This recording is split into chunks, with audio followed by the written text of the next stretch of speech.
Sudah Pak, sudah saya jadikan host. Baik, baik. Assalamualaikum warahmatullahi wabarakatuh, teman-teman semuanya. Selamat datang kembali di eh, pertemuan keempat untuk hari ini. Kita akan belajar. Untuk pertamanya, saya minta tolong untuk open cam dulu yang bisa untuk dokumentasi ya.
Baik, akan saya mulai. Bismillahirrahmanirrahim.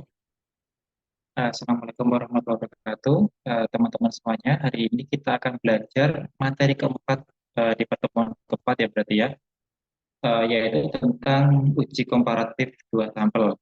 Nah, pada pengujian ini,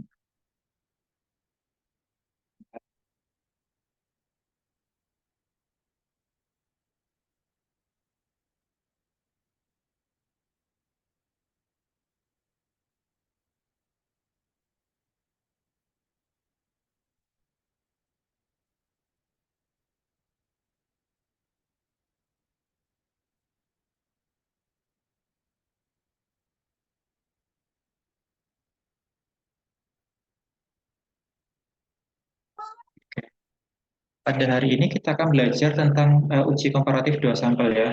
Jadi pada uji ini kita akan mempelajari tentang empat uji sekaligus, tapi memang uji tidak terlalu banyak, cuma pengujinya saja yang banyak.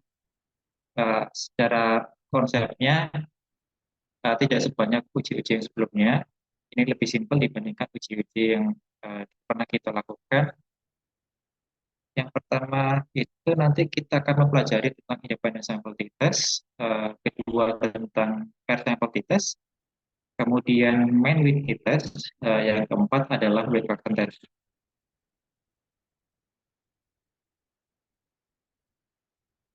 Oke, nanti di beberapa kesempatan sama seperti di pertemuan sebelumnya, saya akan mengajukan beberapa pertanyaan yang mungkin bisa dijawab oleh teman-teman semuanya. Nanti bisa disimak dulu, mungkin nanti bisa berpartisipasi untuk menjawab pertanyaan, dan yang menjawab pertanyaan nanti bisa mendapatkan bonus poin. Untuk tugasnya nanti akan disampaikan eh, pada pertemuan kelima ya atau minggu depan. Nanti akan dijelaskan ada tugas individu dan tugas kelompok ya teman-teman. Jadi nanti dipersiapkan dulu, dan tambahan bonus poin yang telah teman-teman kumpulkan dari pertemuan-pertemuan berikutnya, sebelumnya, itu nanti akan saya bisa tambahkan di tugas poin tugas ataupun di poin tugas individu ataupun kelompok ya.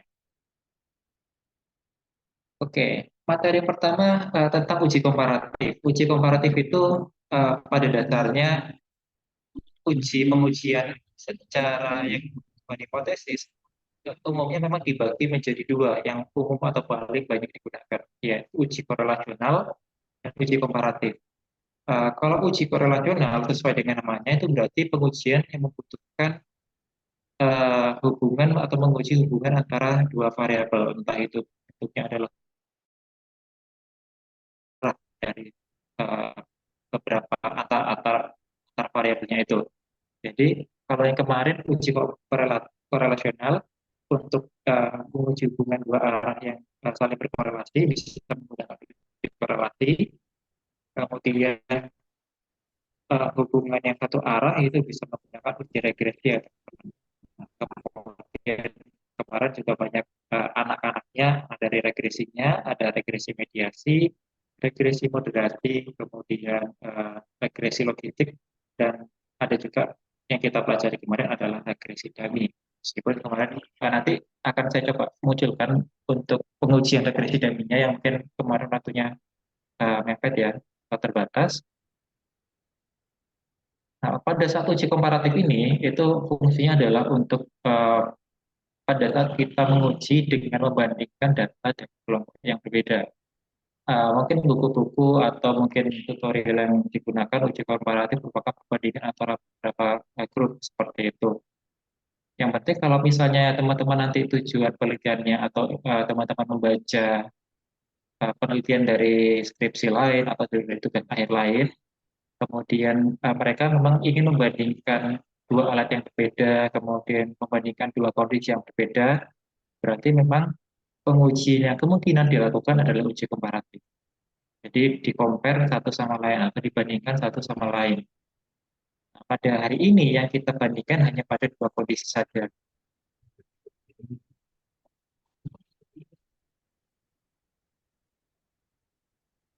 Kondisi yang pertama atau pengujian yang pertama yang bisa dilakukan adalah menggunakan independent sample test. Konsep dari independent sample test sendiri yaitu apabila kita ingin membandingkan antara dua kelompok data atau dua grup data dengan kondisi yang memang tidak ada kaitannya sama sekali. Jadi memang eh, kalau dari gambar, di gambar di bawah itu bisa menunjukkan bahwa sampelnya itu memang berasal dari dua kelompok yang berbeda. Jadi misalnya teman-teman ingin membandingkan tingkat SS. Sudah SS. Sudah keluar. Nah, Jonathan keluar mampus. Ada di SS gua. saya lanjutkan lagi ya. Eh, nah, untuk perbandingan independent sample test berarti pada saat kita ingin membandingkan dua kelompok yang berbeda. Misalnya teman-teman ingin membandingkan kalau misalnya di bidang komputer ingin membandingkan dua GPU yang berbeda, atau misalnya ingin membandingkan dua prosesor yang berbeda, atau misalnya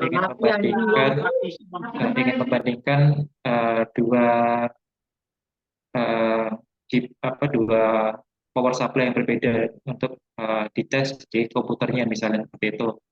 Atau kondisi lain yang mungkin simpel ingin membandingkan nilai dari teman-teman yang berasal dari dua kelas yang berbeda.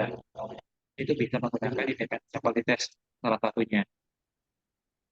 Hipotesis yang bisa diuji pada saat kita menguji independent sample atau kelompok yang berbeda itu adalah yang pertama hipotesis HO-nya atau H0-nya yaitu adalah tidak terdapat perbedaan signifikan antara dua kelompok yang saling bebas. Jadi memang ada penekanannya bahwa ini adalah dua kelompok yang saling bebas dan itu dibandingkan. Kemudian untuk HA-nya atau alternatifnya hipotesisnya adalah terdapat perbedaan signifikan antara dua kelompok yang saling bebas tersebut. Jadi sesuai dengan yang kita pelajari tentang pengujian hipotesis pada bagian atau pada pertemuan sebelumnya, selalu menunjukkan bahwa hipotesis HO itu adalah hipotesis yang jelek, hipotesis yang tidak kita inginkan, untuk bisa kita dapatkan nantinya. Tapi kalau hipotesis yang kita inginkan itu biasanya munculnya di alternatifnya, ya. Jadi pada saat ingin menguji independent sample test berarti hipotesis yang kita inginkan itu adalah terdapat perbedaan signifikan antara dua kelompok yang saling bebas. Jadi pada saat kita membandingkan misalnya kita ingin membandingkan dua GPU, misalnya yang satu pakai RTX 3090, yang satunya pakai RTX 4070 misalnya, apakah hasilnya berbeda? Nanti pengujiannya bisa dibandingkan, misalnya dirunning berapa kali, kemudian dibandingkan satu sama lain, seperti itu. Harapannya kan eh, kalau misalnya harapannya adalah salah satu bagian atau salah satu alat atau salah satu kelompok data itu harusnya lebih baik nilainya, maka yang kita bisa lakukan adalah menguji hipotesis setara. Dalam hal ini, HO-nya adalah salah satu kelompoknya tidak lebih baik daripada dan berbeda dibandingkan eh, kelompok yang lain. Kemudian untuk alternatifnya, salah satu kelompok lebih baik yang berbeda signifikan. Jadi apabila ingin kita uji salah satu kelompoknya ternyata kita tahu bahwa kita inginkan bahwa salah satu kelompok itu lebih baik nilainya atau hasilnya, maka kita bisa lakukan hipotesis menggunakan hipotesis satu arah. Tapi kalau misalnya kita hanya menguji, yang penting ada, yang penting kita ingin tahu apakah ada bedanya atau tidak antara dua GPU itu, atau misal pada dua kelompok itu, maka hipotesis yang kita uji adalah hipotesis dua arah ya teman-teman.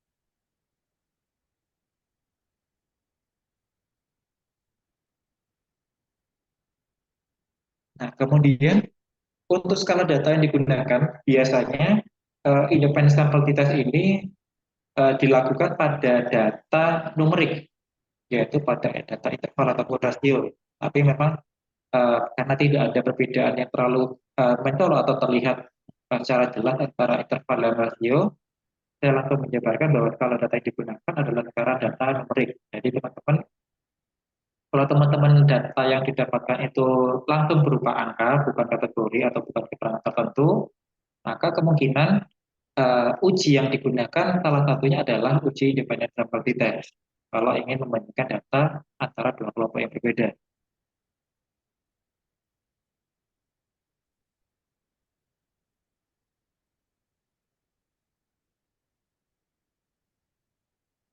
Selain skala data yang digunakan, ada juga uji prasyarat yang dibutuhkan pada saat kita ingin menguji menggunakan independent sample t-test.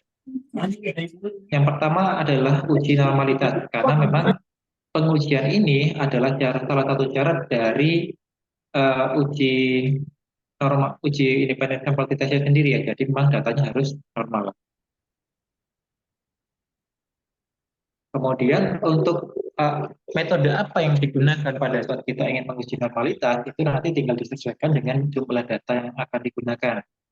Kalau datanya banyak, lebih dari 50, berarti teman-teman bisa menggunakan uji Kolmogorov-Smirnov ya. Nah, kemudian apabila jumlah datanya itu lebih kecil dari 50 atau kurang dari 50, maka teman-teman bisa menggunakan uji Sapir-Wheel. Kemudian uji yang digunakan selanjutnya sebagai uji prasyarat penggunaan independent sample t-test adalah uji homogenitas ragam. Nah, pengujian ini menguji kesamaan ragam antar dua kelompok. Jadi teman-teman menguji apakah variasi data antara dua kelompok yang berbeda itu hasilnya sama atau tidak. Nah, ini bisa diuji pada bagian uji homogenitas ragam. Harapannya adalah dua kelompok data ini atau dua data itu punya variasi data yang sama, sehingga teman-teman bisa mengabaikan faktor-faktor lainnya. Jadi misalnya teman-teman ingin membandingkan antara dua GPU tadi, uh, jadi kan prosesornya harus sama, kemudian uh, power supply-nya harus sama, RAM yang digunakan sama, kemudian misalnya storage yang digunakan sama. Harapannya adalah variasi data pada saat kita menguji dua GPU berbeda, maka akan menghasilkan variasi data yang kurang lebih sama. Sedangkan apabila kondisinya berbeda, maka nanti ada kemungkinan menghasilkan variasi data yang berbeda juga, teman-teman. Sehingga eh, faktor-faktor lain yang bisa mempengaruhi dua perbedaan atau perbandingan dua kondisi tadi itu jadi lebih banyak lagi. Jadi harapannya adalah pada saat kita menguji dua kondisi ini, berarti harapannya adalah tidak ada faktor-faktor lain yang mengganggu hasil kerja kita atau hasil pengujian kita nantinya.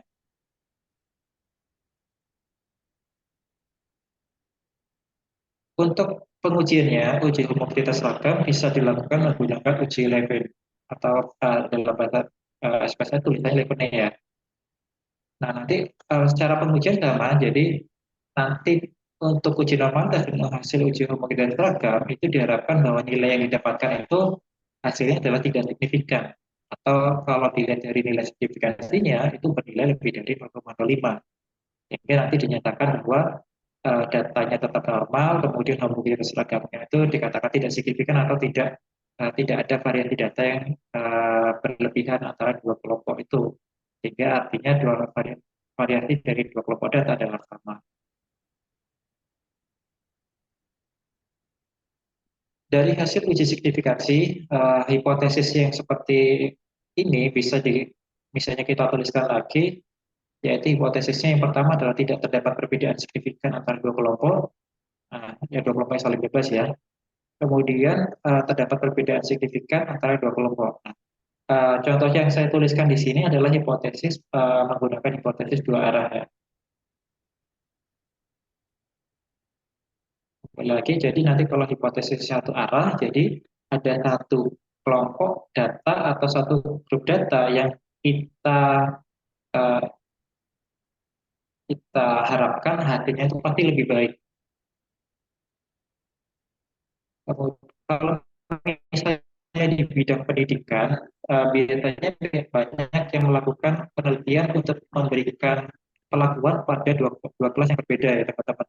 Jadi pada bidang pendidikan itu biasanya banyak untuk membandingkan satu kelas itu tidak diberi perlakuan apa-apa, kemudian di kelas lainnya diberikan perlakuan sesuai dengan apa yang kita lakukan penelitiannya. Jadi misalnya tentang project based learning misalnya itu nanti salah satu kelasnya diberikan perlakuan khusus, kemudian yang kelas lainnya tidak diberi perlakuan apa-apa, kemudian nanti uh, ingin dibandingkan antara dua kelas tersebut. Apakah memang yang kita berikan perlakuan hasilnya lebih bagus atau tidak, saya seperti itu.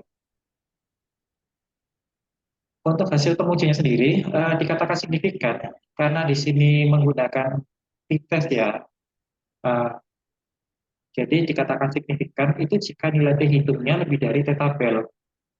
Atau kalau bisa kita lihat dari nilai signifikansinya, maka nilai signifikansi yang didapatkan itu harus kurang dari 0,05.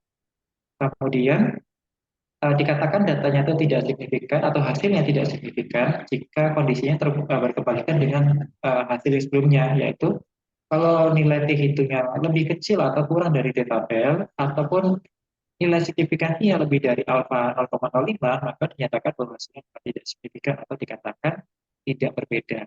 Jadi kondisi data antara dua kelompok data tadi adalah tidak berbeda. Kesimpulannya adalah apabila hipotesis yang diterima adalah hipotesis H0, maka dikatakan hipotesis pengujiannya tidak signifikan atau tidak terdapat perbedaan signifikan antara dua kelompok.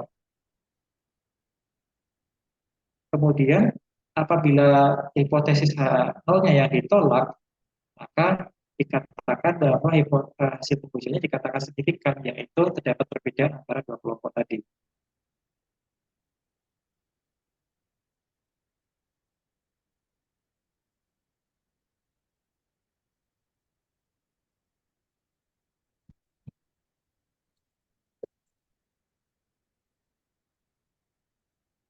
Ini contoh hasil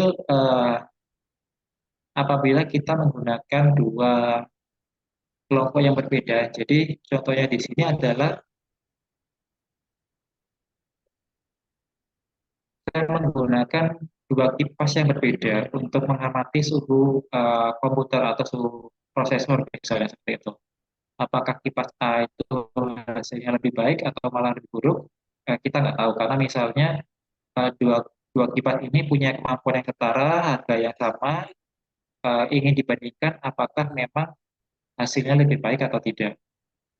Jadi hasil yang pasti pertama didapatkan adalah hasil statistik deskriptifnya dulu atau di sini nama tabelnya adalah grup statistik. Jadi untuk pengujian independent sample test ini karena yang dilihat hanyalah apakah ada perbedaan antara kelompok atau tidak, ada tadi kan memang perbedaannya atau perbandingan yang dilakukan itu adalah dua kelompok yang paling bebas ya teman-teman. Jadi jumlah sampel pada setiap kelompok itu tidak harus sama. Meskipun memang alangkah baiknya kalau memang kita memungkinkan kita menyamakan jumlah sampelnya. Tapi kalaupun misalnya kita sudah mengusahakan tapi memang tidak bisa, berarti memang tidak apa-apa untuk mendapatkan jumlah sampel yang berbeda pada dua kelompok tadi. Tapi memang diharapkan perbedaan jumlah sampel dari masing-masing kelompok itu tidak terlalu jauh. Jadi misalnya untuk yang kelompok satu itu jumlahnya bisa teman-teman bisa dapatkan 50 data, 50 sampel. Sedangkan pada eh, yang kedua, pada kelompok yang kedua teman-teman hanya mendapatkan 10 data saja.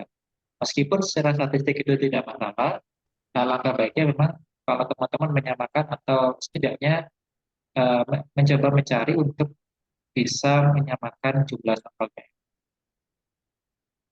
Kemudian pada tabel yang di bawah atau gambar yang di bawah itu sudah progresnya juga.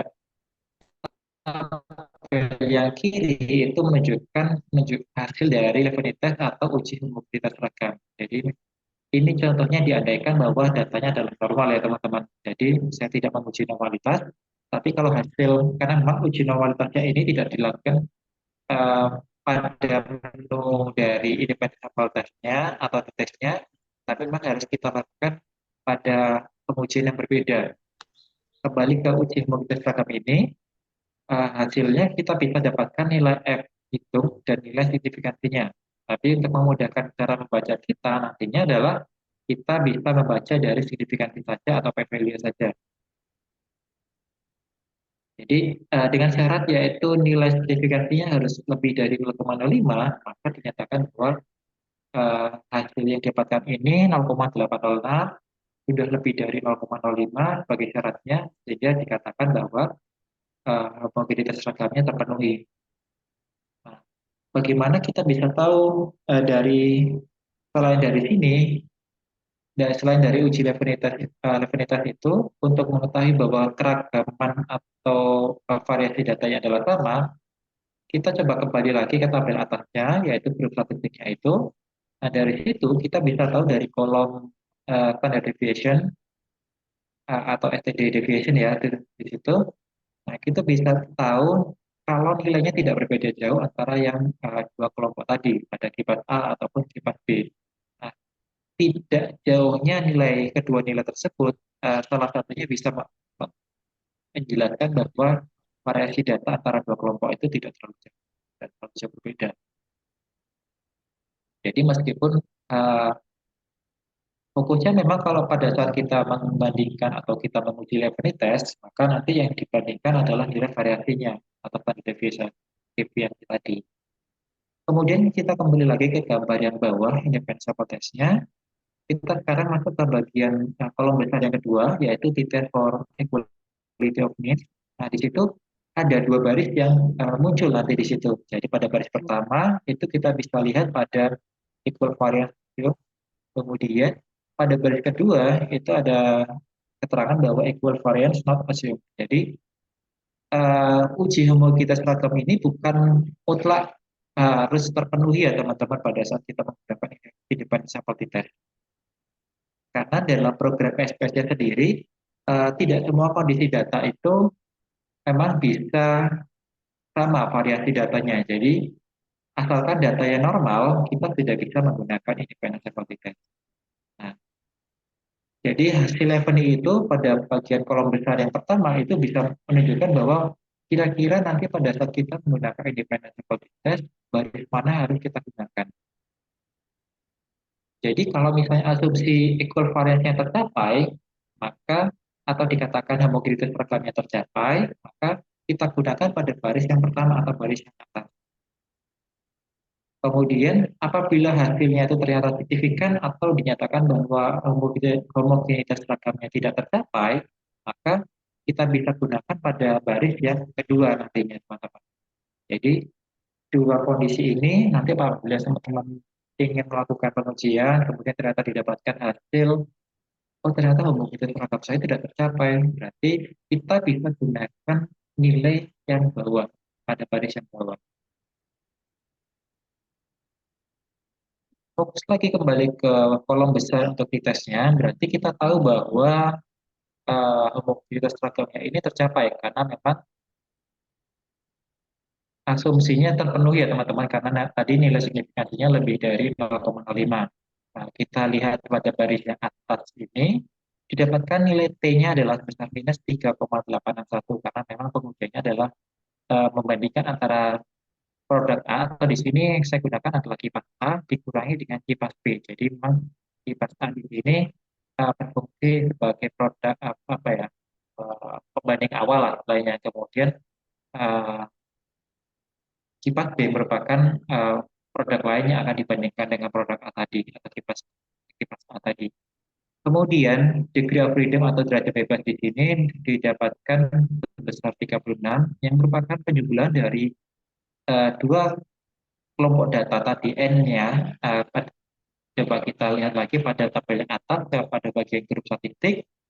N-nya di situ pada kipas A ada 20, kemudian pada kipas B-nya 18, sehingga untuk perhitungan derajat bebas atau DF-nya pada bagian bawah, tabel yang bawah, itu didapatkan angka 36 merupakan penjumlahan dari N-nya dari kipas A 20 ditambah dengan N-nya dari kipas B 18 dikurangi 2 sebagai koreksinya. Itu sudah merupakan rumus ya. Jadi 20 ditambah 18 dikurangi 2, 38 dikurangi 2 dapatnya 30. Kemudian untuk signifikansinya, karena di sini saya anggap menjadi dua arah saja, uh, didapatkan nilai 0,000. Jadi untuk pengujian hipotesisnya berarti harus kita bandingkan lagi dengan yang di sini. Jadi apabila ingin membandingkan dengan antara T hitung dengan T tabel, maka yang kita gunakan adalah nilai uh, T hitungnya adalah 3,861.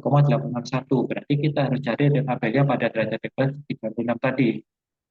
Kemudian apabila kita ingin lebih cepat membaca hasilnya apakah itu signifikan atau tidak, biar tahu hipotesis diterima atau tidak, kita bisa langsung tahu dari nilai signifikansinya, yaitu kalau kurang dari 0,05 berarti dikatakan signifikan. Dan hasilnya berarti memang menunjukkan bahwa nilai signifikansinya 0,00, kurang dari 0,05 berarti memang menunjukkan bahwa hasilnya adalah signifikan. Nah, dengan demikian, karena signifikan, berarti kesimpulan yang kita gunakan adalah tolakan nol. Kalau tolakan nol berarti kita lihat lagi di hipotesis yang awal. Kalau H0-nya ditolak, berarti yang kita terima adalah A. Jadi adalah menunjukkan bahwa terdapat perbedaan signifikan antara dua kelompok tadi. Kalau misalnya kasus yang kita gunakan adalah kita membandingkan dua kipas prosesor untuk membandingkan dua prosesornya, dua kipas yang berbeda, maka didapatkan hasil bahwa dua kipas tersebut memang berbeda performanya untuk dapat menurunkan suhu prosesor. Jadi memang kipas A di sini, terus kemudian kita tanya, ada pertanyaan lanjutan, kira-kira di antara dua kelompok data tadi, atau dalam kasus ini berarti dua kipas yang digunakan, itu mana yang punya performa lebih baik. Nah, kita tahu bahwa kalau misalnya kita ngamati tentang prosesor, berarti yang kita harapkan pada kinerja atau beban kerja tertentu, harapannya adalah memiliki suhu yang lebih rendah. Sehingga kita lihat lagi ke statistiknya dalam pada kolomnya atau rata-rata kita bisa kita lihat bahwa rata-rata kipas rata-rata suhu ya suhu eh, prosesor pada kipas A itu suhunya adalah 85,50. Kemudian pada kipas B itu suhunya adalah 89,83. Jadi dengan melihat nilai itu berarti kita bisa tahu bahwa kipas A ternyata lebih baik nilainya karena memang hasilnya temperaturnya atau suhunya itu lebih rendah dibandingkan pada kipas B. Jadi nanti kalau teman-teman jelaskan, jangan cuma terbatas bahwa hasilnya berbeda atau tidak, tapi mungkin dijelaskan juga secara deskriptifnya, berbeda tadi itu mana yang lebih baik. Kemudian kita kembali lagi ke gambar yang kedua, yang independent sample test, pada kolom besar di tes vulnerability of mix-nya, kita bisa tahu perbedaan rata-ratanya atau perbedaan kemampuan antara dua kipas tadi. Nah, itu dimunculkan dari kolom mean difference-nya. Berarti sisa atau selisihnya antara dua kipas untuk mengamati suhunya itu berarti perbedaan suhunya adalah sebesar minus 4,333 atau memang lebih baik pada kipas ya.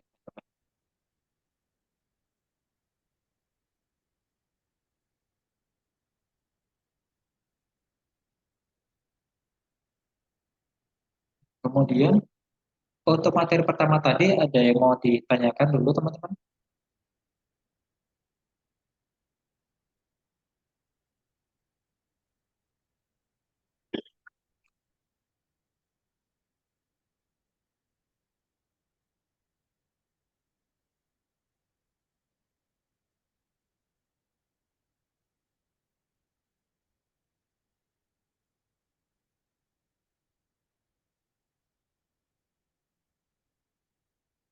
Bisa coba lanjutkan dulu ya.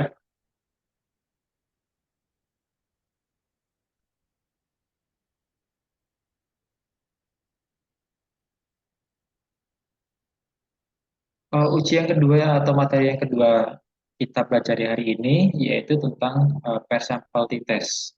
Jadi, eh, oh iya, pada regresi, pada pengujian regresi itu secara parsial ada juga yang namanya uji T, atau T-testnya juga. Jadi, pada uji komparatif hari ini itu namanya juga T-test atau uji T juga sebenarnya. Jadi, nanti teman-teman pasti bingung pada saat ditanya apa ya, diberi pertanyaan oleh orang lain, eh, saya menggunakan uji T, tapi teman teman-teman harus berpikir bahwa uji T yang digunakan di situ adalah apakah uji T dari regresi ataupun uji parsial, apakah uji T yang dimaksud itu merupakan uji T pada saat kita membandingkan eh, dua kelompok ini yaitu di tes ini. Bisa saja uji T tadi merupakan hasil uji regresi, hasil dari regresi ya tes itu bisa juga uji T yang dimaksud adalah hasil tes pada saat kita menggunakan independent sample ataupun per sampel di tes ini.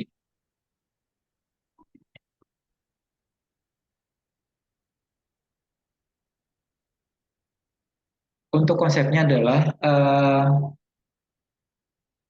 pada saat kita yang menggunakan per sampel di tes, ya berarti kita tahu yang pertama adalah datanya normal dulu ya teman-teman. Jadi memang uji parametrik itu syaratnya adalah data harus normal.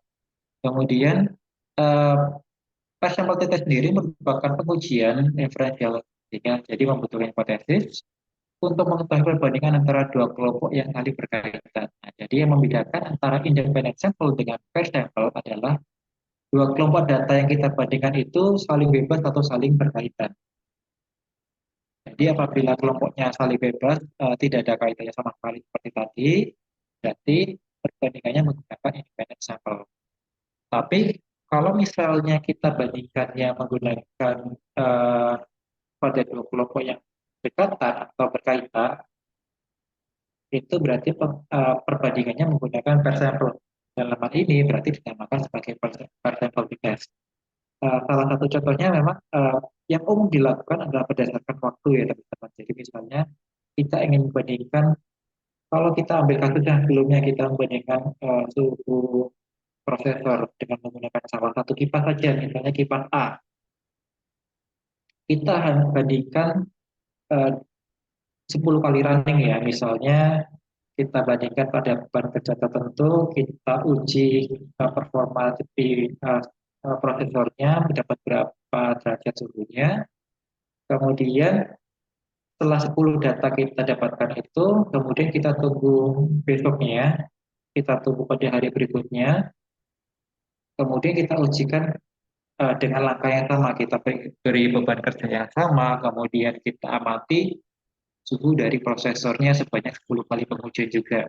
Nah, dari hasil itu kita bisa tahu bahwa apakah memang uh, suhu prosesor itu bisa bertahan pada waktu yang berbeda atau konsep dalam konsep penelitian yang lain. Jadi misalnya teman-teman diharuskan atau misalnya disuruh untuk menjaga lab gitu ya, lab komputer atau lab sainsnya. Teman-teman iseng pada hari ini dibutuhkan berapa detik untuk booting sistemnya dari power off sampai masuk ke Windows-nya, misalnya seperti itu. Nah, teman-teman punya banyak komputer atau punya banyak PC yang ingin bisa diuji satu sama lain. Misalnya teman-teman menjaga ada kurang lebih bisa ada 20 PC yang bisa digunakan. Kemudian teman-teman catat waktunya dari waktu booting dari kondisi power off sampai masuk ke Windows-nya, misalnya seperti itu. Nah, dilakukan pada PC pertama hingga PC ke terakhir, yaitu PC ke-20 misalnya. Nah, teman-teman kemudian ingin membandingkan juga, oke, kalau misalnya besok saya jaga lagi, kira-kira waktu bootingnya sama atau tidak, kayak gitu. Atau misalnya teman-teman melakukan clean datanya ya, misalnya di PC-nya, datanya dibersihkan, data-data yang mungkin dianggap temporary files-nya itu dihapus oleh teman-teman. Kemudian ingin dibandingkan apakah kalau dengan menghapus temporary file-nya itu dengan kita melakukan pembersihan di PC-nya, apakah bootingnya sendiri, booting Windows-nya itu bisa lebih cepat atau tidak? Kita lakukan pada hari berikutnya, kemudian kita lakukan proses yang sama. Jadi untuk menghitung booting Windows PC-nya dari 20 unit yang kita uji itu. Hipotesis yang kita uji seperti ini. Jadi misalnya pada hipotesis dua arah, berarti tidak terdapat perbedaan signifikan antara dua kelompok data yang saling berkaitan. Jadi memang ini adalah hipotesis umum ya teman-teman. Kemudian untuk alternatifnya, berarti hipotesis yang memang kita inginkan, yaitu adalah terdapat perbedaan signifikan antara dua kelompok data yang saling berkaitan.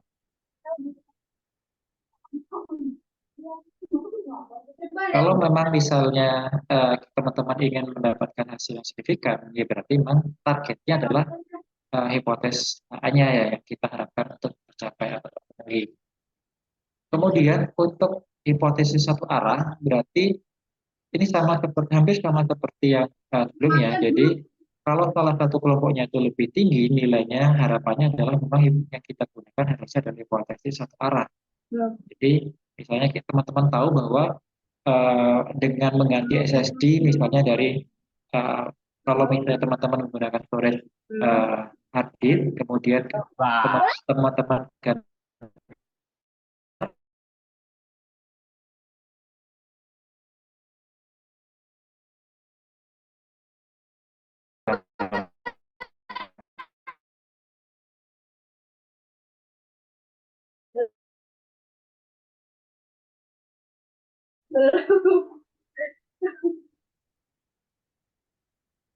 untuk skala data untuk yang digunakan ini konsepnya adalah sama seperti yang independent sample defect, yaitu adalah data yang digunakan adalah data numerik, yaitu interval atau ratio, atau kita sebutnya data numerik saja.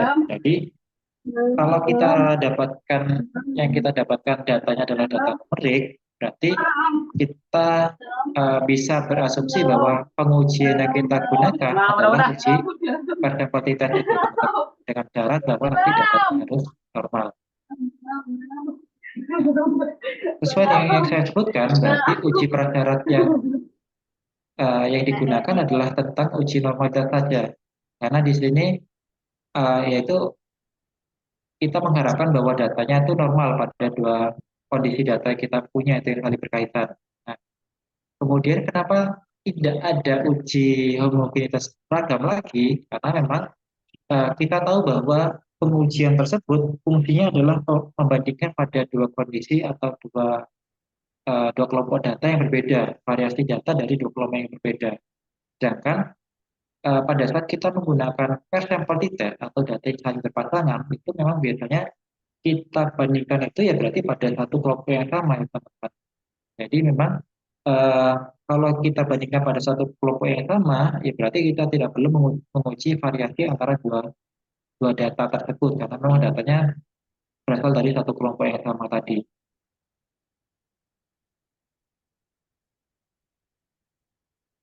Sehingga memang pada saat kita menggunakan uji ini, ya, uji partial test, syarat yang digunakan hanya uji normalitas saja ya teman-teman. Pak nih si Ranu Pak.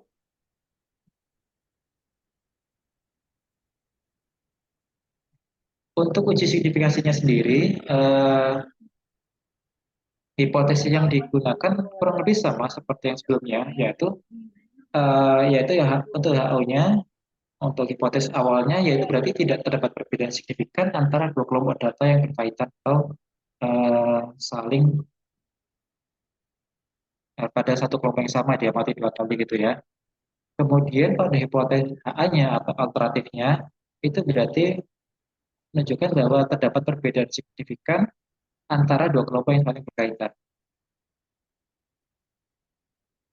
Hasil pengujiannya juga sama seperti yang sebelumnya pada saat kita menggunakan independent sample t-test, yaitu dikatakan signifikan jika nilai t hitungnya itu lebih besar dari t-tabel. Dan nilai signifikansinya, apabila kita hanya melihat dari nilai signifikansi, maka nilai signifikansi harapannya adalah kurang dari alfa besar 5% atau 0,05. Sedangkan dikatakan tidak signifikan apabila nilai t hitungnya kurang dari t-tabel, ataupun jika ingin membaca secara cepat dari nilai signifikansi, berarti menggunakan batas alfa 0,5 sebagai batas perbandingannya. Nah, untuk batas alfanya ini sendiri, teman-teman sudah saya berikan penjelasannya di materi atau pertemuan sebelumnya, yaitu tingkat signifikansi atau batasnya ini bisa teman-teman sesuaikan dengan kondisi penelitian yang teman-teman gunakan.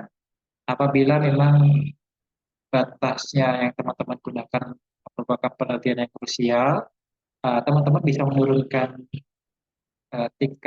meningkatkan tingkat batas toleransinya sehingga misalnya nilainya bakal lebih kecil lagi. Jadi misalnya ini kan berarti kalau menggunakan 0,05 berarti batasnya adalah 3%. Sedangkan karena misalnya alat yang digunakan krusial, uh, teman-teman pasti ya, berharap bahwa error yang akan didapatkan itu adalah sedikit. Sedikitnya itu berarti menunjukkan bahwa tingkat toleransi kesalahan yang diharapkan teman-teman itu harusnya ditingkatkan lagi sehingga nanti nilai signifikansinya bisa lebih kecil bagi batasnya. Misalnya teman-teman nanti menggunakan 0,01 atau 1% sebagai batas.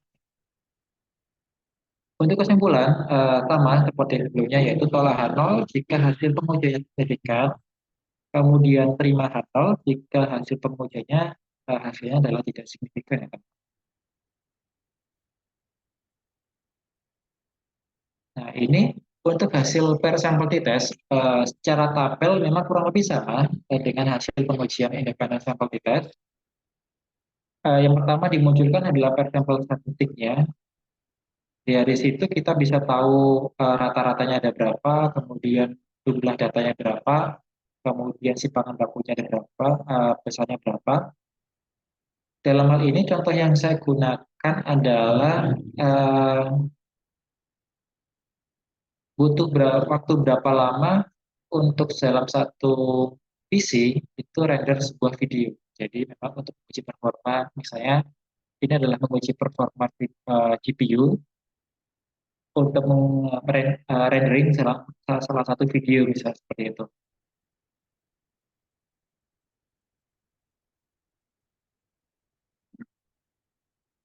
Nah, karena memang pengujiannya dilakukan berulang, maka eh, di sini time 1 dan time 2 yang akan digunakan sebagai keterangan bahwa pengujiannya dilakukan berulang sebanyak 2 kali. Kemudian nanti jumlah sampelnya seperti yang saya bilang, ini jumlah sampelnya harus sama kalau ingin membandingkan secara berpasangan ya teman-teman ya. Tadi kalau misalnya pengujiannya menggunakan independent sample test, jumlah datanya dari masing-masing kelompok itu bisa berbeda, tapi pada saat kita menggunakan per sampel test atau saling berkaitan ini, saling berpasangan, maka jumlah datanya harusnya sama. Kemudian bagaimana kalau misalnya dalam satu kondisi tertentu, ternyata misalnya dari 15 unit PC yang kita gunakan, itu ternyata pada saat pengujian yang kedua, ternyata salah satu PC-nya rusak. Maka kita hanya dapatkan 14 data saja berarti pada pengujian yang kedua. Dalam hal itu berarti 14 data itu saja yang lengkap datanya pada pengujian waktu pertama dan pada waktu yang kedua, sehingga nanti datanya hanya diambil data lengkap saja, jumlah data yang lengkap saja. jumlah data pertama yang tetap saja ya. Oke, dari persampel statistik ini berarti kita bisa tahu nilai rata-ratanya, misalnya pada waktu pertama itu nilainya 151,93 detik, kemudian pada waktu yang kedua itu 134,07. Mungkin pada unit yang sama ini saya contohkan usernya itu melakukan cleaning data lebih dulu sehingga mungkin merefresh PC-nya juga untuk mendapatkan hasil rendering yang lebih cepat kayak gitu. Kemudian pada tabel yang bawah itu menunjukkan bahwa bandingan yang kita gunakan menggunakan persampel test ya, atau persampel test di sini. Nah, pada saat teman-teman sudah menggunakan persampel test, itu sudah tidak uh, tidak akan muncul lagi hasil dari learning test atau hasil uji umum tingkat seragamnya ya, teman-teman. Jadi langsung hasil utamanya muncul bahwa yang pertama muncul adalah pada kolom pertama atau min-nya itu berarti selisih rata-ratanya itu berapa? Selisih rata-rata antara dua kondisi tadi berapa? Dalam hal ini selisih antara yang rata-rata pertama 151,93 dengan rata-rata yang kedua 134,07 tadi dapatkan selisih rata-ratanya adalah 17,867 ya. Itu dapatkan selisih rata-ratanya. Kemudian standar deviasi, variasi datanya, standar error, kemudian kita langsung fokusnya ketiga kolom terakhir atau tiga kolom yang paling kanan, yaitu untuk mendapatkan nilai T-nya, yaitu sebesar 5,870, kemudian DF-nya 14, dan nilai Z-nya adalah 0.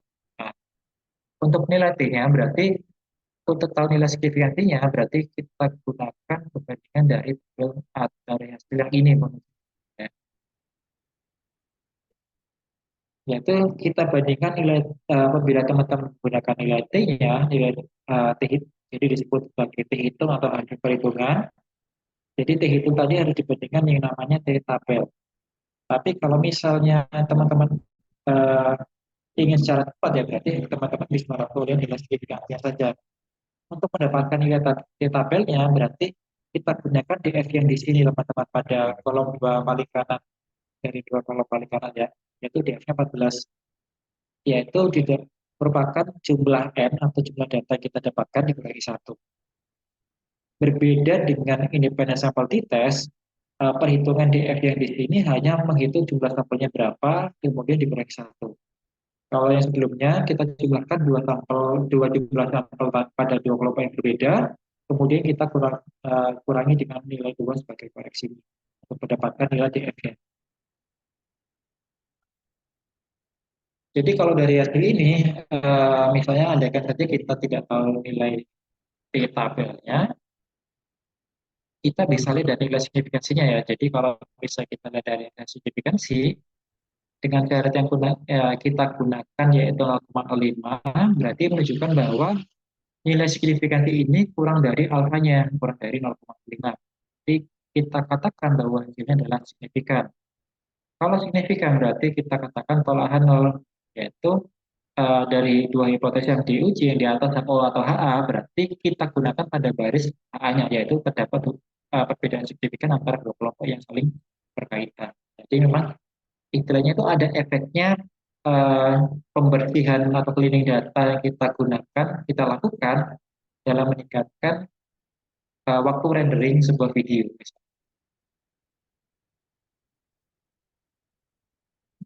Untuk materi yang kedua, teman-teman ada yang mau ditanyakan dulu? Silakan.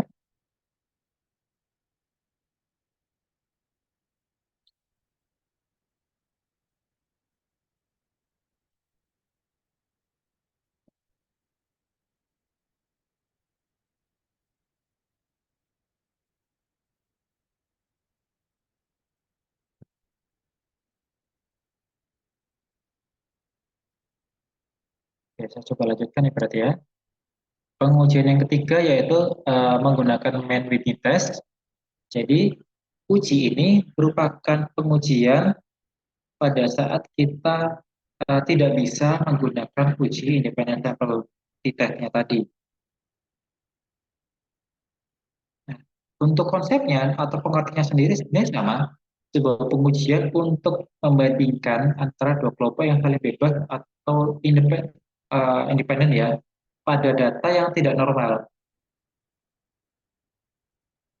Hipotesis yang diuji adalah tidak terdapat perbedaan sama seperti independent sample test, yaitu hipotesisnya adalah tidak terdapat perbedaan antara dua kelompok yang saling bebas. Kemudian alternatifnya adalah terdapat perbedaan antara dua kelompok yang saling bebas.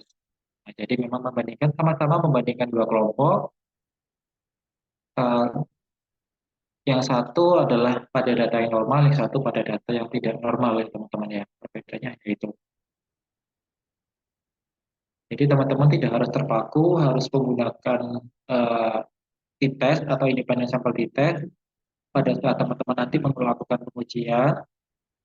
Tapi memang kalau datanya tidak normal ya berarti memang kondisi cara data sendiri tidak terpenuhi untuk bisa menggunakan independent sample test. Jadi memang teman-teman bisa menggunakan uji non parametrik atau alternatifnya yaitu uji NWT ini.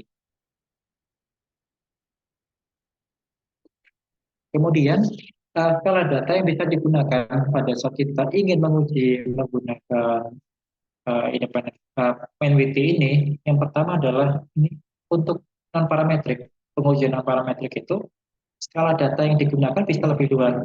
Jadi apabila teman-teman punya data numerik, data yang didapatkan itu langsung berupa angka, berupa interval atau rasio, itu teman-teman juga bisa menggunakan uji non parametrik ini, yaitu dengan syarat bahwa datanya sendiri adalah tidak normal ya teman-teman ya. Kemudian apabila teman-teman sudah mendapatkan datanya itu merupakan data kategori, dalam hal ini teman-teman bisa mendapatkan data nominal ataupun ordinal untuk ujian datanya, maka teman-teman sendiri sudah tahu bahwa data kategori itu sebenarnya sudah data yang tidak normal. Sehingga meskipun kita tidak melakukan pengujian normal lagi, kita bisa saja langsung menggunakan uji NWT ini untuk perbandingannya apabila kita tahu bahwa datanya sendiri adalah data kategori. Kemudian sebagai uji prasyaratnya, yaitu adalah uji normalitas pada data numerik ya teman-teman tadi. Apabila datanya tidak normal ya berarti memang teman-teman bisa menggunakan uji ini, uji NWT. Kemudian uji homogenitas sergam ini sebenarnya pada data yang tidak normal, teman-teman sebenarnya tidak perlu lagi melakukan uji ini karena nanti uji MNWT itu juga tidak mensyaratkan bahwa datanya itu harus homogen. Jadi saya tetap tuliskan di situ karena ada kemungkinan data yang merupakan data numerik ya teman-teman. Tapi sebenarnya kalau teman-teman ingin menguji, pada saat kita ingin menguji MNWT, teman-teman bisa langsung menggunakan uji tersebut tanpa menggunakan uji normalitas. Karena luasnya kondisi yang bisa dilakukan atau skala data yang bisa diuji, maka sebenarnya teman-teman punya data apapun, entah itu data numerik ataupun data kategori, teman-teman bisa langsung menguji menggunakan ini tanpa adanya uji nomoritas. Jadi misalnya kita tahu bahwa uji nomoritas itu kita lakukan pada data numerik ya. Tapi sebenarnya tanpa menggunakan uji normalitas pun, kalau misalnya pada saat kita menggunakan data numerik, itu kita bisa saja langsung menggunakan uji MNWT ini. Karena memang konklusinya bisa lebih luas penggunaannya. Sedangkan apabila kita ingin menggunakan t-test, kita tahu bahwa datanya itu harus normal dulu. Baru boleh menggunakan independent sample t-test atau t-testnya itu.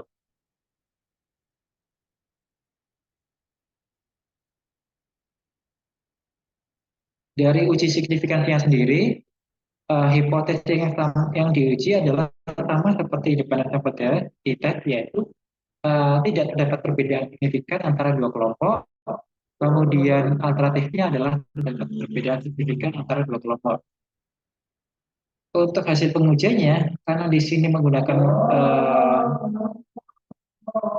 cara yang berbeda, maka dasar distribusinya pun berbeda. Jadi kalau yang tadi menggunakan distribusi T atau tabel T nanti pada saat kita membandingkan, untuk uji non parametrik ini kita menggunakan nilai Z atau nilai koefisiennya nanti ya.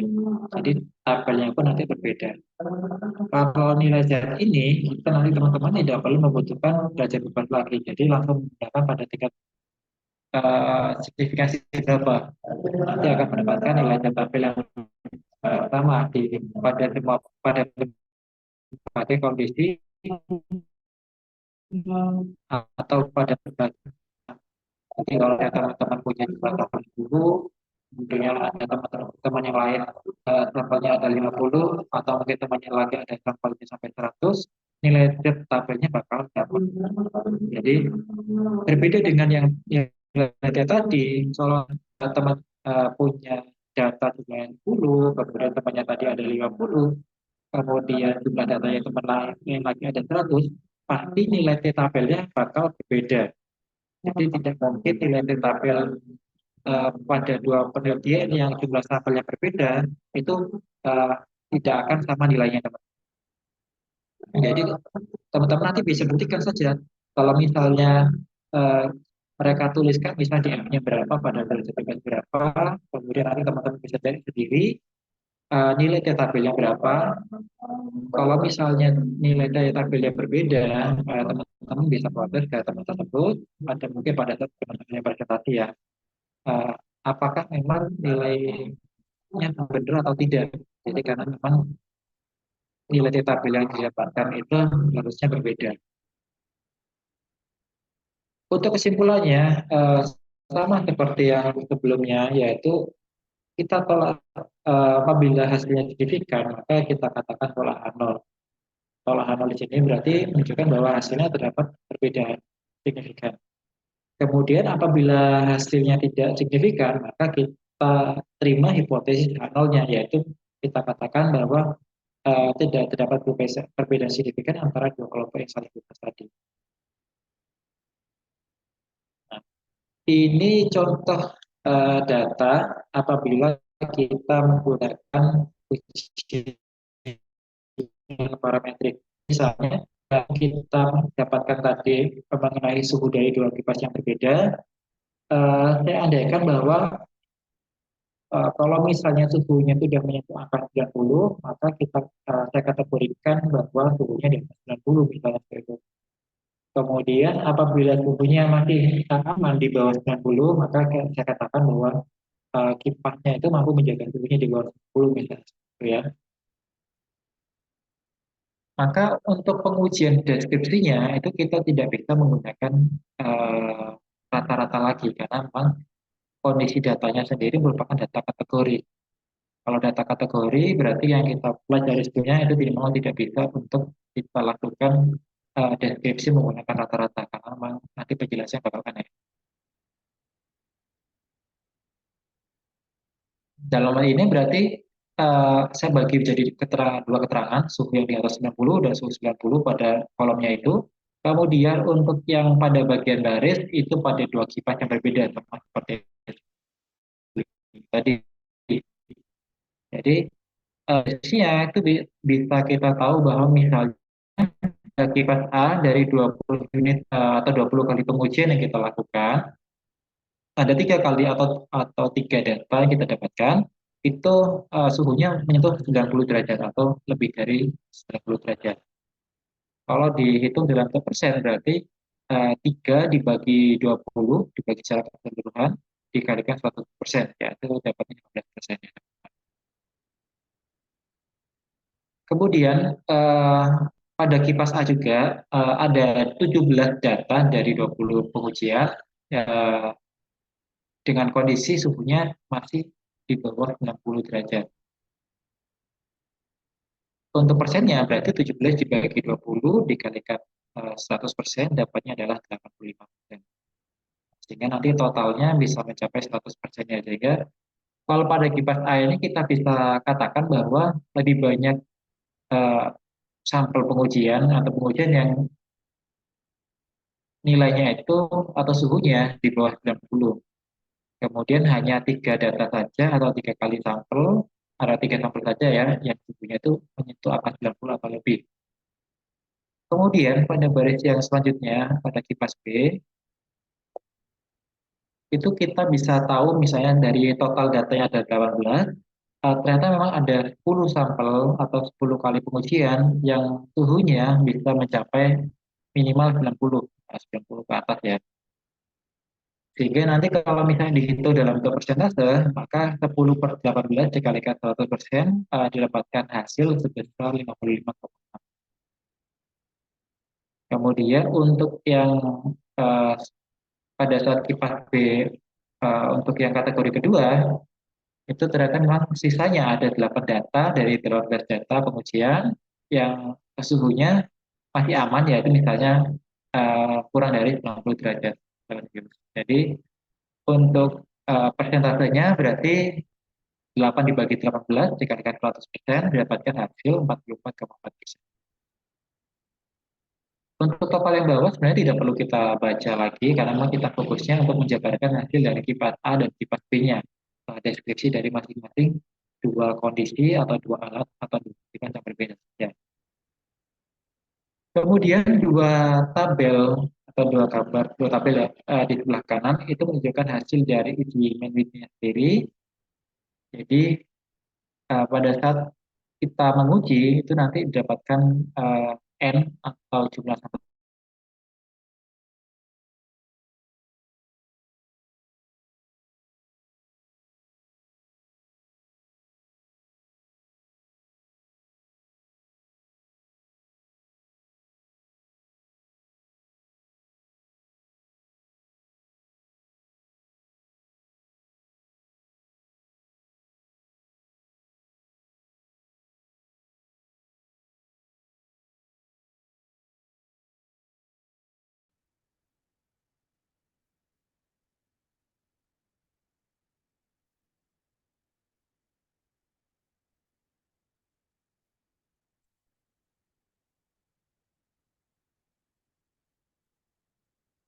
Silakan teman-teman ada yang mau coba jawab.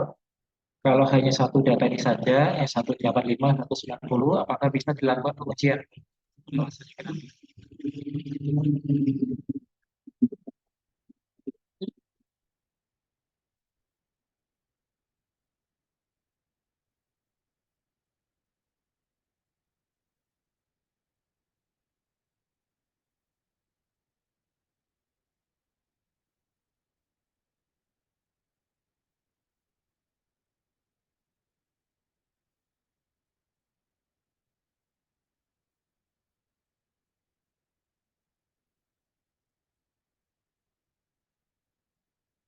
Tidak ada.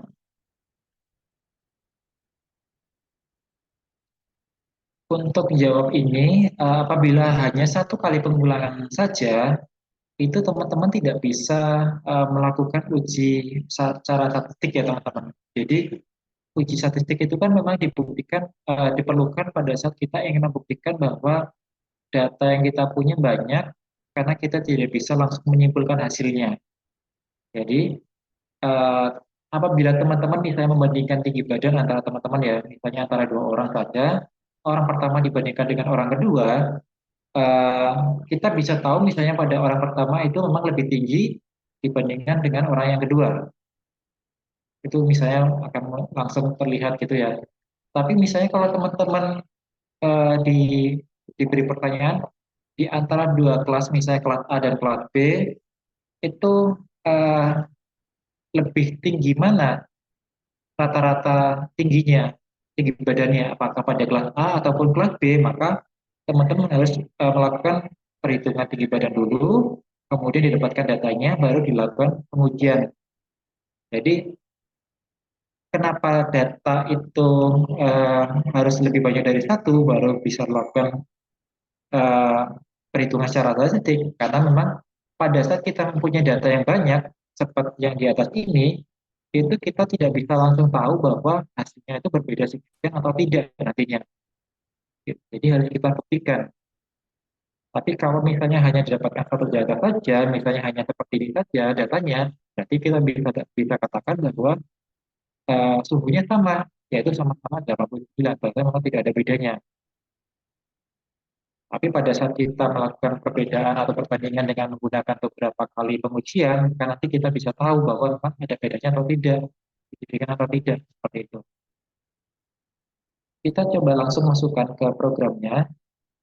Jadi pada saat kita menggunakan independent sample test atau independent sample ya, sampel yang berbeda, maka kondisi datanya itu juga harus kita sesuaikan. Jadi kita tidak bisa langsung tumpuk datanya itu di dua kolom yang berbeda, satu kolom dan kolom pertama dan kolom kedua. Jadi pada saat kita menggunakan independent sample test, kita harus memberikan satu kolom lagi sebagai tambahan untuk memberikan keterangan bahwa itu dari dua kelompok yang berbeda. Berarti saya anggap sebagai kelompok A, saya berikan kode 1. Kemudian untuk data yang kedua dari kipas yang B, itu saya taruh di bawahnya ini, saya berikan kode keterangan kode kedua gini ya. Jadi untuk penyusunan data pada saat kita menggunakan independent sample, maka kondisi datanya seperti ini, tidak ditumpuk ke samping atau tidak ditarik ke samping. Jadi kalau teman-teman ingin menguji independent sample tapi data yang ditaruh di sini, nantinya tidak bisa diuji ya teman-teman. Seperti biasa, dari data view kita pindahkan ke bagian variable view, kemudian kita berikan keterangan di sini, kipas, yang satu adalah suhu atau temperaturnya, desimalnya seperti biasa optional kita bisa abaikan atau kita bisa sesuaikan sendiri. Kemudian untuk labelnya misalnya dari sini saya ingin lebih spesifik jadi kipas. Kemudian yang suhunya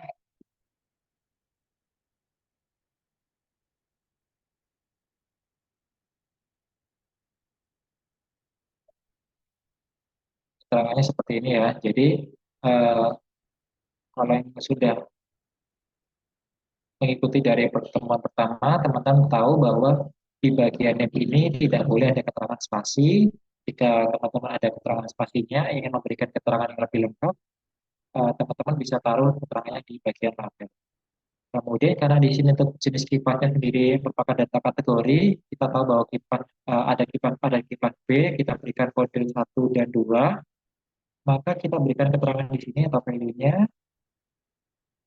Kalau kodenya 1 berarti kita tuliskan kipas A, kemudian kalau kodenya 2 berarti kita tuliskan kipas B. Kita masukkan, kita add ke sini, sudah terrecord di sini, kita klik OK. Ini untuk pembuktian lagi, kita coba lagi klik, maka nanti sudah masuk, sudah ada di sini.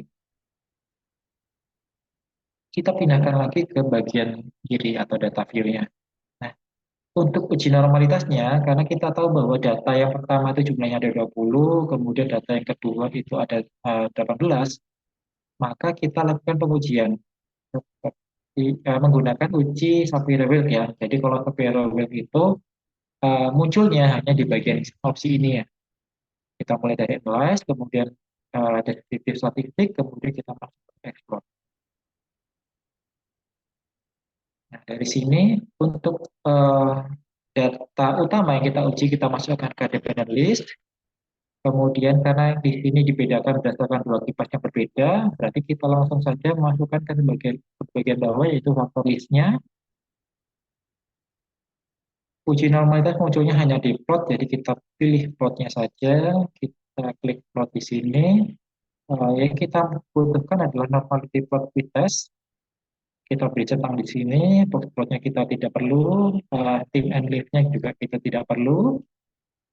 Continue, kemudian kita klik OK. Dan muncul di hasil seperti ini, kita bisa tahu bahwa hasil test of normality-nya pada label yang kedua ini, kita lihat fokusnya pada kolom besarnya yaitu Shapiro-Wilk, yaitu nilai signifikansi dari kipas A itu sendiri adalah 0,127 dan nilai signifikansi pada kipas B adalah 0,063.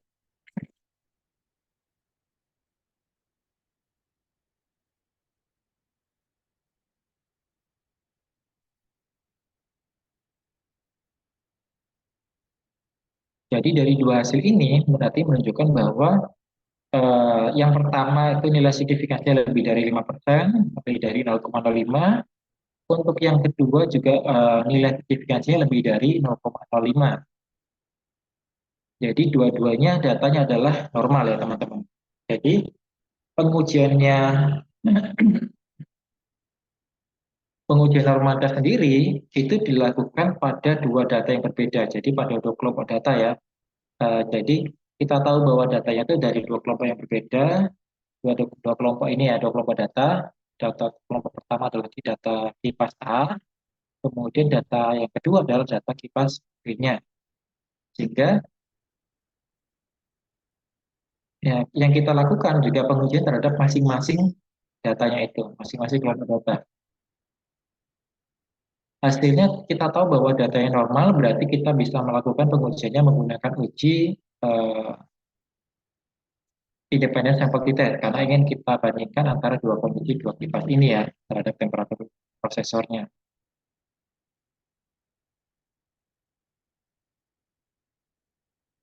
Kita kembali ke sini lagi, kemudian kita langsung munculkan saja untuk deskripsinya nanti secara langsung akan muncul pada hasil dari independent sample test-nya.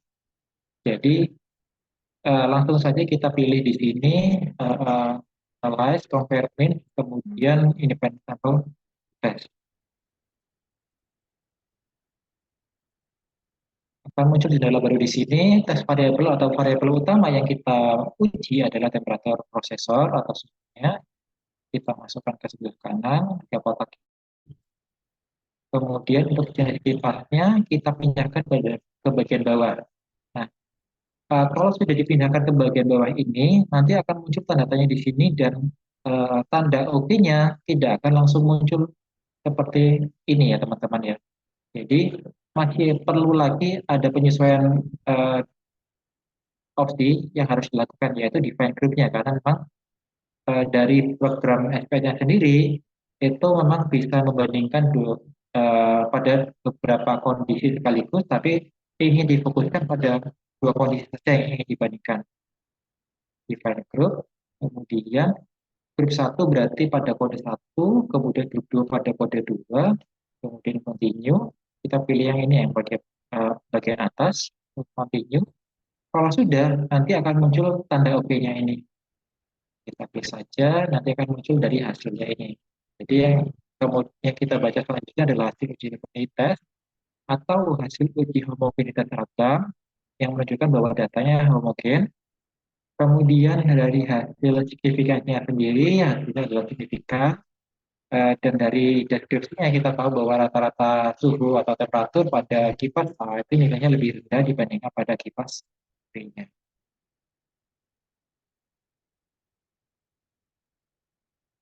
Nah, jadi memang untuk agar hasilnya lebih informatif, memang teman-teman harus juga menyampaikan bahwa hasilnya, selain hasilnya signifikan atau tidak, teman-teman juga bisa menyampaikan eh, kira-kira perbedaannya berapa. Berarti kalau menggunakan temperatur ya berarti menggunakan berapa derajat, kemudian mana eh, data atau kelompok yang hasilnya itu lebih baik. Nah, lebih baik di sini kan belum tentu bahwa nilainya pasti lebih tinggi. Bisa saja kalau dalam kondisi seperti ini, yang kita harapkan adalah temperatur yang lebih rendah, sehingga yang kita harapkan malah nilai rata-rata yang lebih rendah ya teman-teman. Jadi menunjukkan bahwa yang lebih baik dalam kondisi ini yang lebih rendah itu lebih baik, berarti kipas A yang hasilnya lebih rendah. Atau dikatakan bahwa kipas A memiliki performa kipasnya yang lebih bagus, yang lebih baik dalam menurunkan temperatur prosesornya. Sehingga mencapai rata-ratanya 85,50. Kemudian beralih ke data kedua, jadi ini contohnya memang saya kelompokkan data dari yang suhu yang pertama ini, apabila suhunya lebih dari 90, maka saya kodekan satu, kemudian apabila suhunya kurang dari 90, saya kelompokkan atau saya beri kode 2. Sama, saya blok datanya, saya buka SPSS, saya pindahkan ke ini, kemudian untuk data yang dipakai juga sama, saya pindahkan ke sini. Seperti biasa, saya berikan keterangan kategori suhu, atau proses juga. Karena kita punya data nominal di sini, kan kita tahu bahwa kita punya keterangan untuk memberikan keterangan satu dan dua di sini, maka kita juga bisa memberikan keterangan pada bagian value di sini. Satu itu berarti suhunya lebih dari 9. Coba copy paste dari Excel-nya, karena kalau dari situ tidak bisa menuliskan lebih dari sama dengan ini. Kemudian untuk yang kedua itu kalau suhunya lebih dari 10 derajat. Oke, nanti akan muncul, cek ulang. Di sini sudah muncul di kotak besarnya, kotak penyimpanan datanya. Kita kembali ke data. Nah, jadi misalnya apabila kita paksakan menguji bahwa pada suhu yang kategori ini, kemungkinan besar memang datanya bakal tidak normal ya teman-teman.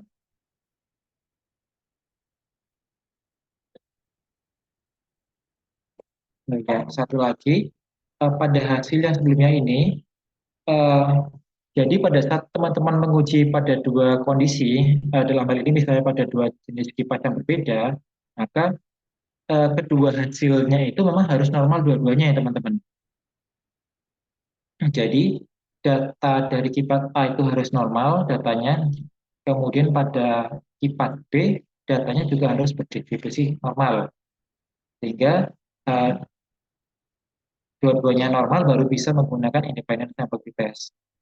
Kalau misalnya salah satu data atau dua data tersebut ternyata tidak normal, maka memang ujian yang disarankan adalah menggunakan ujian metrik. Ini contoh yang kedua tadi, sebenarnya kita tidak perlu, tapi saya ingin membuktikan saja, kalau data kategori itu memang biasanya datanya pasti tidak normal. Jadi anggaplah kita tidak perlu lagi menggunakan uji normalitas seperti ini, kita langsung menggunakan uji hipotesisnya, yaitu uji Mann-Whitney-nya. Tapi untuk sebagai pendahuluan, kita jelaskan dulu menggunakan cross-step atau tabulasi silang untuk mendeskripsikan datanya. Pada pertemuan pertama kan saya jelaskan kalau data kategori berarti hasilnya itu ingin deskripsi yang dilakukan bisa menggunakan frekuensi. Tapi kalau misalnya kita menggunakan frekuensi ini hanya terbatas pada satu kondisi saja pada satu data, jadi memang tidak bisa dibedakan pada dua kondisi tadi. Sehingga nanti kalau kita jabarkan itu adalah hasil gabungan dari dua jenis kipas tadi. Kemudian kalau ingin kita bedakan berdasarkan dua jenis kipas, maka kita bisa jelaskan dari atau kita bisa melakukan pengujian menggunakan cross step atau cross tabulation ya. Kita klik di sini untuk row-nya eh, sebenarnya bebas di sini. Untuk suhunya kita masukkan ke kolom, untuk jenis kipas masukkan ke row ke barisnya. Kemudian untuk selnya nanti yang muncul defaultnya adalah hanya jumlah saja, n-nya saja. Sehingga nanti kalau kita ingin memunculkan persentasenya, kita klik yang ini, selnya ini, nanti kita munculkan percentage pada bagian yang row saja. Karena kan kita ingin jabarkan per masing-masing kipas. Oke, kita cek ulang lagi, oke-nya, terus kita klik OK. Nah, nanti akan muncul hasilnya seperti yang sudah saya jelaskan tadi.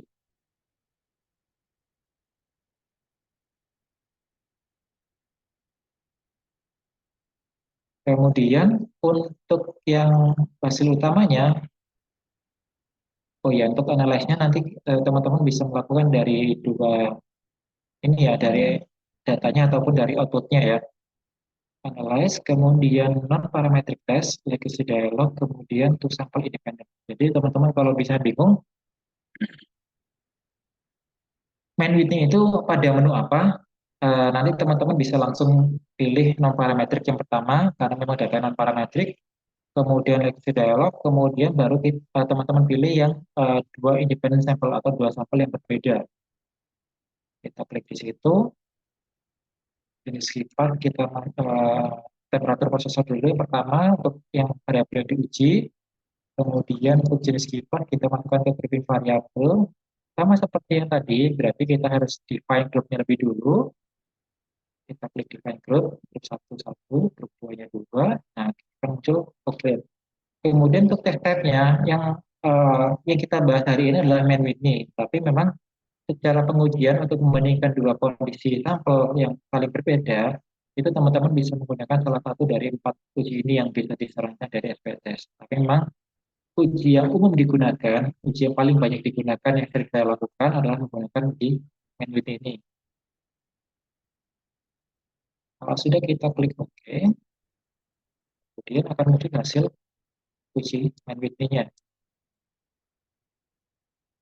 Min baiknya dapat sekian, kemudian hasil tes statistiknya dapatkan hasil nilai signifikansinya kurang dari 0,05, berarti menunjukkan bahwa hasilnya adalah uh, signifikan ya teman-teman. Kalau signifikan berarti memang menunjukkan bahwa terdapat perbedaan performa atau kemampuan antara kipas A dengan kipas B-nya.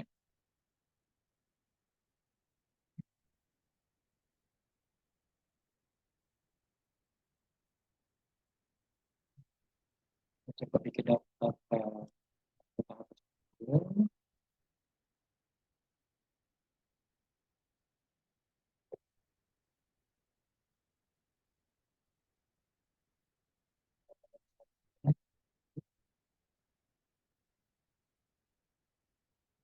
Sekarang kita coba uh, untuk menguji persentilitasnya. Jadi contohnya di sini kita mempunyai 20 unit PC, 15 unit PC, kemudian kita ujikan dengan jadi komponennya sama semua ya, bisa prosesornya sama, RAM-nya sama, motherboard-nya sama, semuanya, GPU sama. Kemudian kita bandingkan eh, pada dua kondisi yang berbeda. Misalnya yang satu pada minggu pertama, kemudian yang keduanya pada waktu yang kedua. Jadi unitnya sama. Kita bandingkan datanya seperti ini. Jadi pengujiannya ini datanya merupakan waktu rendering. Jadi berapa detik waktu rendering yang dibutuhkan untuk merender satu video. Kita copy seperti ini. Nah, untuk yang kedua, untuk data yang berpasangan seperti ini, itu teman-teman tidak perlu menumpuk datanya ke bawah seperti yang tadi. Jadi kondisi yang data ditumpuk tadi memang hanya khusus dilakukan pada saat kita menguji menggunakan independent sample tidak saja atau independent sample atau kelompok yang berbeda saja. Kalau kelompok yang sama pada satu kelompok yang sama, sehingga nanti jumlah datanya pun pasti sama ya teman-teman, pada baris yang sama. Nah, dari ini hanya kelompoknya saja yang berbeda. Ini kita perlu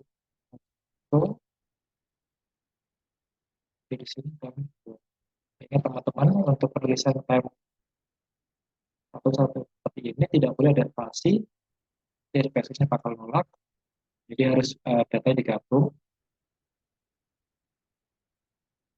Untuk labelnya, kalau ingin lengkap,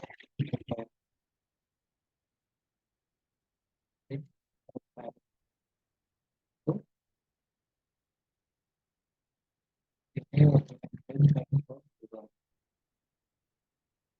ya pemberian labelnya seperti ini. Untuk value-nya tidak perlu kita isi karena memang datanya merupakan data numerik ya. Kemudian sama seperti yang sebelumnya, karena kita ingin menguji t-test, berarti kita harus melakukan uji normalitas lebih dulu. Kita uh, lakukan supaya tahu bahwa dua data ini adalah normal. Jadi sama seperti independent sample t-test, jadi dua-duanya harus normal sehingga bisa menggunakan per sample t-test ya teman-teman. Apabila salah satu atau dua-duanya tidak normal, ya, jadi kita melakukan uji alternatifnya.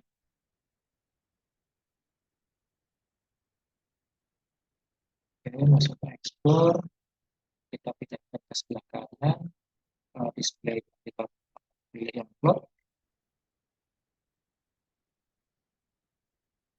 kita pilih atau kita bersebar juga pada normal plotnya, kita tidak perlu dengan list, kita tidak perlu plot video, kemudian kita klik OK.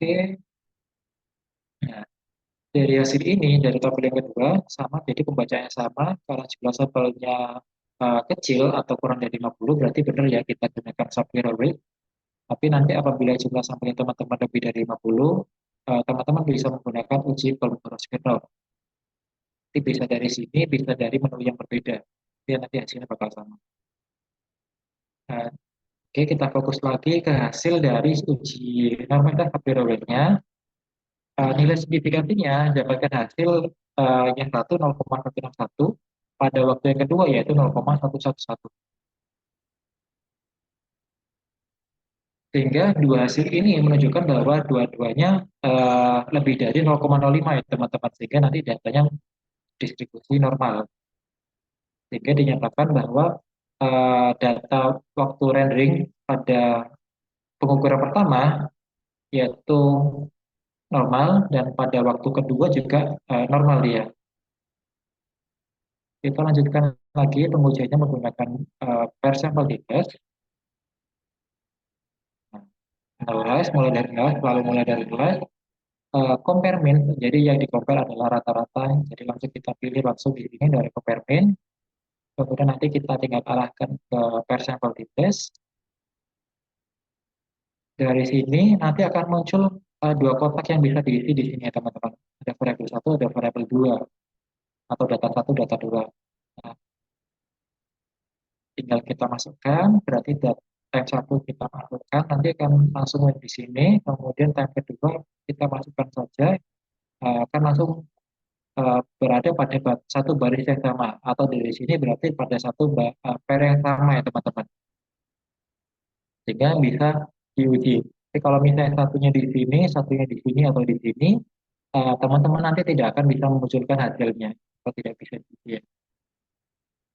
Kita klik oke, nanti akan secara langsung muncul hasil deskripsinya, yaitu rata-rata waktu rendering dari pengukuran pertama dan pengukuran kedua.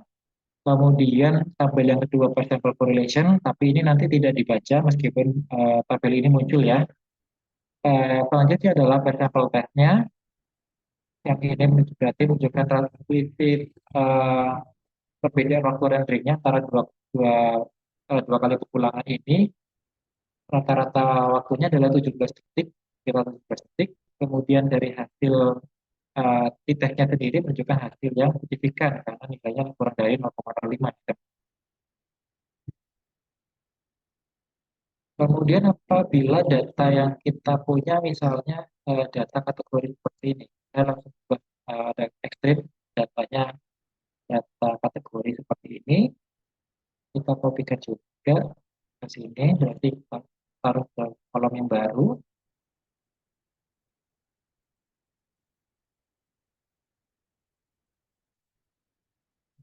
Ke sini kita berikan keterangan.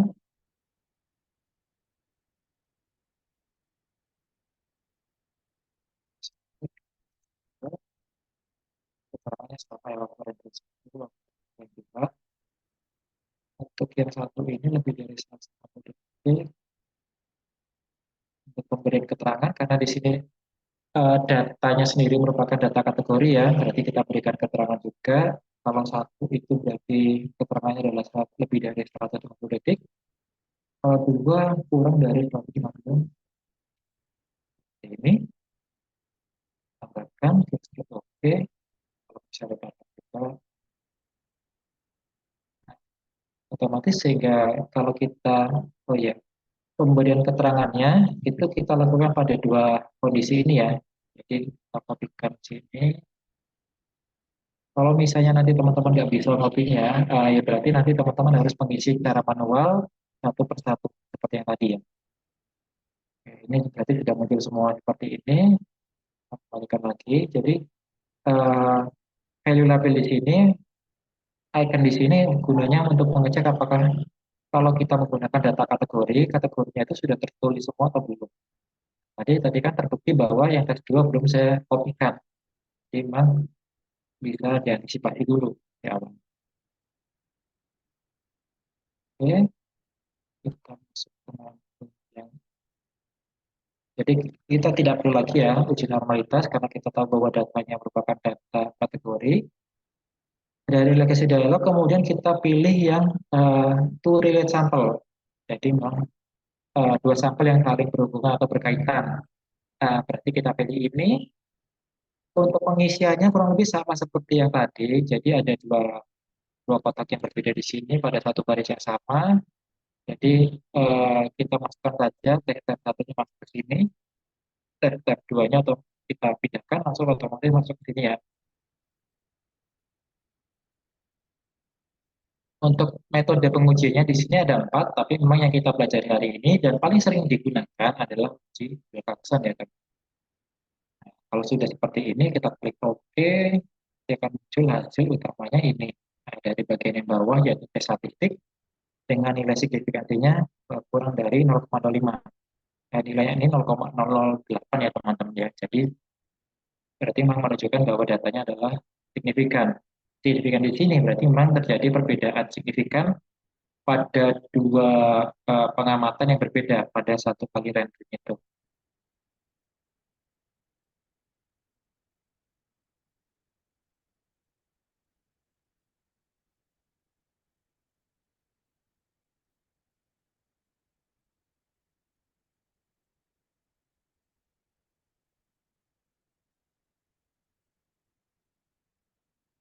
Silakan teman-teman dari materi hari ini mungkin ada yang mau ditanyakan dulu.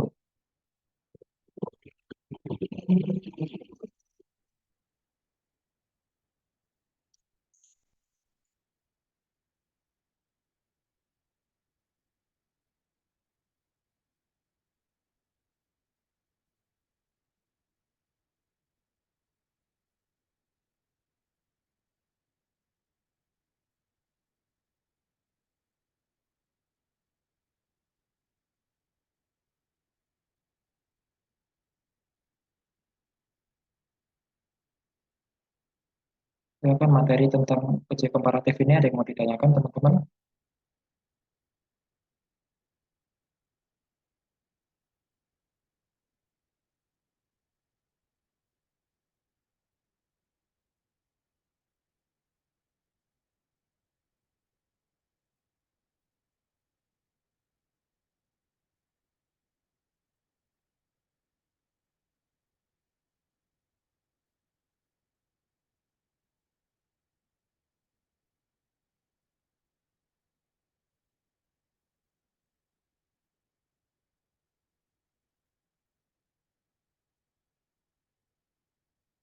Belum ada yang ditanyakan? Atau dari materi-materi yang sebelumnya mungkin ada yang ditanyakan?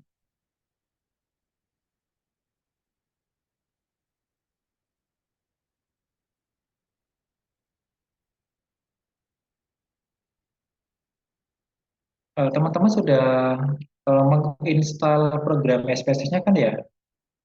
Karena nanti untuk tugas individunya teman-teman nanti melakukan melakukan pengujiannya di harapannya di laptopnya sendiri ya. Kalaupun misalnya nanti teman-teman tidak bisa eh, menguji atau menginstal pada program versi 26, nanti teman-teman bisa menggunakan versi yang lain, tapi tidak ada beda jauh ya harapannya. Jadi misalnya 25, kalau teman-teman nemunya yang versi 25 ataupun 27, itu tidak masalah. Karena yang membedakan hanya tampilan outputnya saja. Kalau hasil utamanya nanti mungkin bakal sama.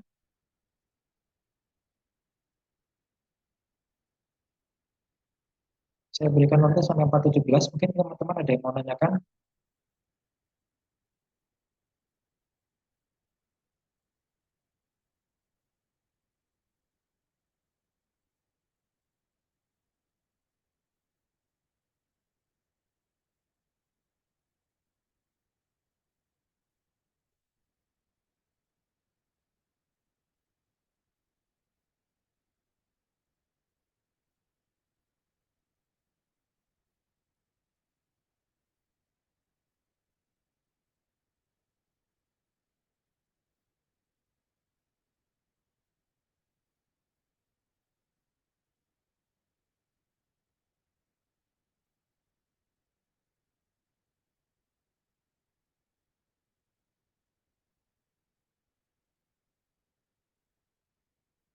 Sepertinya tidak ada yang bertanya ya, berarti Untuk materi hari ini sekian, jadi tentang uji komparatif dua sampel. Untuk materi minggu depan, uji komparatif juga, cuma memang dilakukan pada 3 kelompok atau lebih.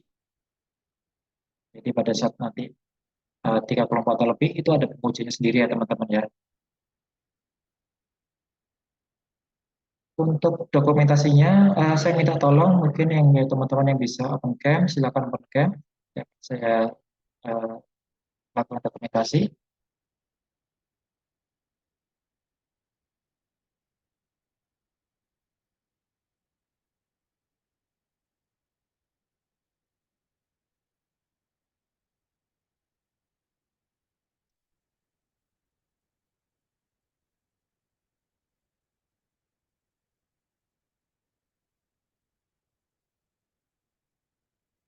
Oke, dokumentasi akan saya lakukan 3, 2, 1.